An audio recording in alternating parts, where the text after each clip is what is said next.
Welcome to the Banker Lamp. Please enjoy the video. You start by verifying basics that actually matter. Check your device OS and Capcut app version and install updates if needed.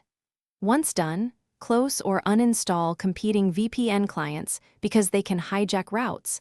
Then reboot the device to flush stale DNS and sockets. Next, toggle airplane mode for 5 to 10 seconds to reset radio hardware and reconnect to the same network type you'll use, Wi-Fi versus mobile data, so you get a clean baseline for the next steps. You must configure the VPN and Capcut to work together. Choose a reputable VPN that supports split tunneling or per-app routing so Capcut traffic goes through the tunnel. In the VPN app, add Capcut to the allowed apps list or set it to use the system VPN. Otherwise, Capcut may bypass or break the connection. Also, make sure the VPN provides functional DNS. If not, switch to a public resolver like 1, 1, 1, 1 or 8. 8, 8. 8 because DNS mismatches often block assets and uploads. You're almost done. Run a full test export and upload while the VPN is active.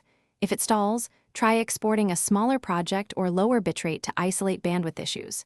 If errors persist, clear Capcut's cache or reinstall the app to remove corrupted temporary files. When problems continue, switch VPN servers and change protocol from UDP to TCP or vice versa. Those protocol swaps fix flaky routes. If none work, contact your VPN provider with logs. That's the one key troubleshooting step to resolve obscure routing issues.